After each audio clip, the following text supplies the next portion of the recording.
चलो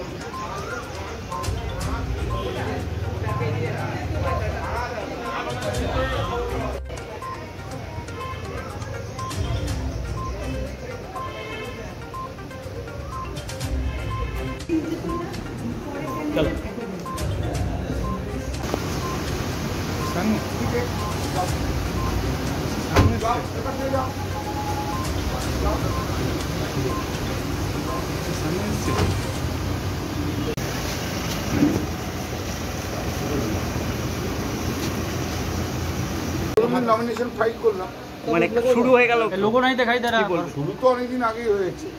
তো নমিনেশন পেপারটাও তো একটা ইলেকশন প্রসেসের পার্ট ইম্পর্টেন্ট পার্ট সেই নমিনেশন ফাইল করে দিলাম আজকে মানে ক্যান্ডিডেট হিসেবে আজ থেকে শুরু হয়ে গেল কি ভাবছেন হবে 6 তারিখে কি ভাবছেন এবার ভাবাবের কি আছে আগেই তো বলে দিচ্ছি বারবার একই প্রশ্ন করো 1.5 লাখের উপরে বেশি ভোটে জিতবো এখন মানুষের ডিমান্ড হচ্ছে এটাকে 2 লাখ করতে হবে মার্জিনটা দেখি মানুষের কতটা ডিমান্ড মেটাতে পারবে মানে এখন 1.5 লাখটা মার্জিনটা তো 100% মানে এখন লক্ষ্য মার্জিন বাড়ানো হ্যাঁ ওটাই হচ্ছে এবারে চাপটা হচ্ছে মার্জিন বাড়ানো হচ্ছে অন্য কোনো চাপ নেই আমি ভাবছি 1.5 লাখের ওপর আর যেখানে যাচ্ছে লোকে বলছে না দাদা এবার 2 লাখ করে দিতে হবে বলছি বিপক্ষে যারা আপনার যারা প্রার্থী তারা কি অনেকটাই দুর্বল অবশ্য আমি কমেন্টই করতে চাইছি না সবল দুর্বল আমার কোনো ব্যাপারই না আমি একটা জিনিস বুঝি জীবনে পজিটিভনেস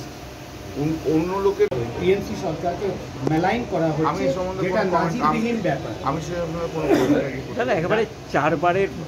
রেকর্ড করতে চলেছেন এটা কতটা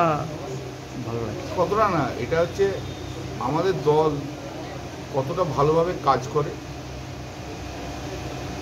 দেখো যে যাই করি দিদি যত ভালো কাজ করে তবেই তো আমাদের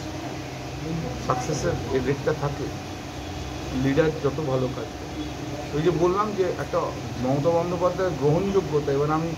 এক্সটেন্সিভলি ঘুরেছি গ্রামে গ্রামে মানে অন্যবারের চেয়েও কিন্তু আমি বেশি ঘুরেছি এবারে তো এক্সটেন্সিভলি ঘুরে আমি দেখেছি যে মমতা বন্দ্যোপাধ্যায়ের প্রতি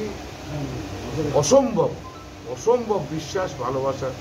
মানুষের মধ্যে রয়েছে এটা কেউ নষ্ট করতে পারবে না কোনো প্রক্রিয়া 2019 সালে বিভাজনের একটা রাজনীতি তৈরি হয়েছিল হিন্দু মুসলিম সে তো বিজেপি এখনো চেষ্টা করে বিভাজনের রাজনীতি এখনো করে কিন্তু মানুষ এখনো গ্রহণ করছে না বিজেপির এজেন্ডাই তো বিভাজনের রাজনীতি আর কি আছে বিভাজনের রাজনীতি ইডিসিবিআই রাজনীতি এই তো রাজনীতি ওরা নতুন করে আর কি আছে সেটা হিন্দু ভোটে যেটা নন বেঙ্গলি ভোটটা আপনার কাছে ফ্যাক্টর হবে এগুলো মতন আছে আমাদের বিধায়করা কাজ করে ভালো কাজ করে সবাই আমাদের পার্টি কাজ করে সর্বোপরি মমতা বন্দ্যোপাধ্যায় ওটা পশ্চিমবাংলায় যা করেছে এবারে আমি একটা জিনিস আমার যেটা মনে হচ্ছে let me tell you very frankly 2009-এ মমতা বন্দ্যোপাধ্যায়ের যে ক্রেজ ছিল সেই ক্রেজ আবার 2024-এ কিন্তু ফিরে এসেছে মানুষ মমতা বন্দ্যোপাধ্যায়ের সম্বন্ধে পাবে চাকরি যাওয়াটা ফ্যাক্টর হবে কিছুই না ওগুলো তোমাদের কাছে ফ্যাক্টর আমাদের কাছে না হাওড়ায় কি এবারে আরো বাড়বে মানে এক্সপেক্টেড সব বিধানসভা থেকেই বাড়বে কিন্তু সব বিধানসভা থেকেই বাড়বে হাওড়ার মেয়ে বলা যায় ওগুলো আপনাদের কাছে আপনি সেগুলো অ্যাডজেক্টিভ নিয়ে থাকুন আমার কি আছে সে তো হাওড়ার মেয়ে তো বালিতেও ছিল কি হলো পারেননি তো আপনাদের যেতে হাওড়ার মেয়ে বলে পরপর 4 বার শ্রীরামপুর থেকে এরকম আগে হয়নি আগে আপনি যদি যেতেন শ্রীরামপুরের এটা দেখবেন আমার প্রথম থেকে শ্রীরামপুরের একটা পার্লামেন্টে একটা অদ্ভুত একটা এক্সেপ্টিং 1 or 2 কেসেস হয়েছে পার্টি যারা রাজ্যসভায় পার্টি যারা পাওয়ারে থাকে তার উল্টো পার্টির লোকরা কিন্তু মানে এমপি হয় তার মধ্যে একটা এক্সেপশন ছিল আপনার শান্ত যা আকবর হেরে গেছিল সেই সময় হয়েছে 2009-এ ন্যাচারালি তখন তো সিপিএম ছিল দ্যাট ওয়াজ এক্সপেক্টেড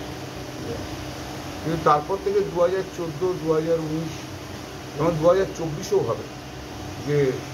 পার্টি পাওয়ারে রয়েছে রাজ্যে কিন্তু সাংসদও হচ্ছে সেম পার্টি এটা আমার যেটা মনে হয়েছে শ্রীরামপুর পার্লামেন্ট একটা অত্যন্ত sensitive constituency is not like other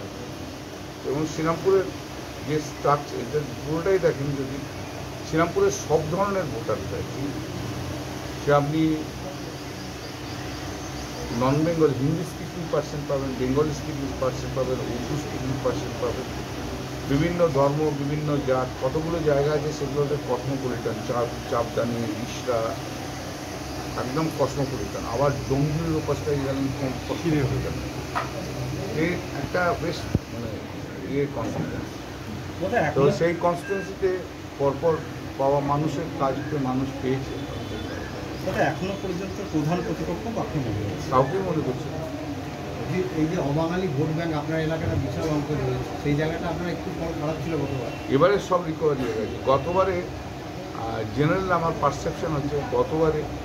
2019-এ Narendra মোদীর যে হাওয়া ছিল, 2024-এ নরেন্দ্র মোদীর কিছুই নেই। তাই গতবারে যেটা ভোটটা এসেছিল বিজেপি,